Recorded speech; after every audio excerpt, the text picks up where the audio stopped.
Là, on est dans un garage qui assure le montage du kit Ecopra. Ce kit a été mis en place il y a combien de temps? C'est une existence, Société Ecopra existe depuis déjà 12 ans, on est à la 6e version du kit Ecopra.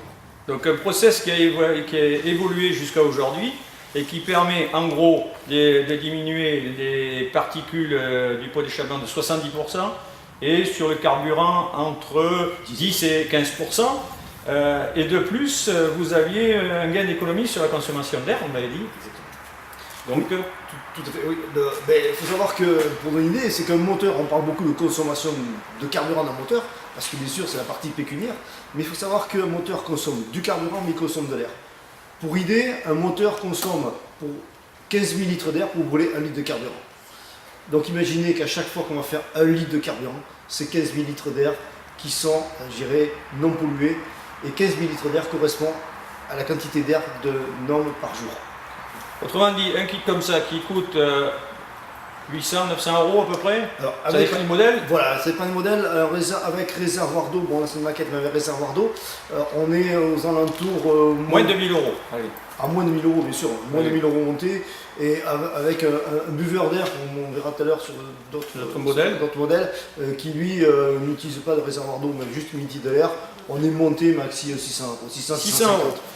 Autrement dit, aujourd'hui, l'État propose aux gens, notamment en milieu rural, de jeter leur vieille voiture diesel avec une prime qui va de 1000 à 4000 € si on rentre dans les critères.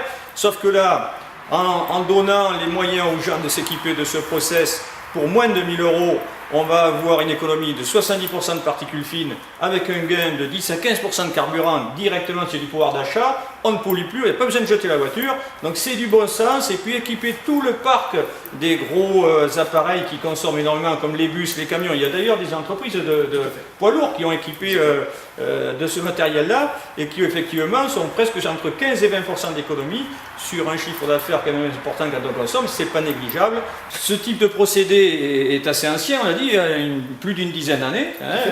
D'ailleurs, la première commune qui a équipé, où il y a une commune qui a été entièrement équipée de ce process. Alors c'est simple, en 2011, on a équipé un petit village qui est autour de la Bretagne apparemment, qui s'appelle Saint-Lunaire. C'est un petit village où habite un certain monsieur Nicolas. D'accord. Donc on a équipé les véhicules de la commune. Les véhicules de la commune de Saint-Lunaire, d'accord, en Bretagne, où habitait Nicolas Hulot, a été l'un des premiers villages à équiper le parc automobile de la commune avec ce principe-là. C'est dommage qu'aujourd'hui, le monde de l'écologie n'ait pas assuré la promotion, parce que là, il y a encore du gain pour la planète à diminuer autant et le carburant et le pourcentage de particules fines. Donc aujourd'hui, j'espère que, et à la fois le monde politique et le gouvernement qui aujourd'hui est en train de chercher comment on pourrait faire pour économiser les carburants moins pollués et rendre service aux gens, et bien faire la promotion du kit Ecopra, ça paraît du bon sens.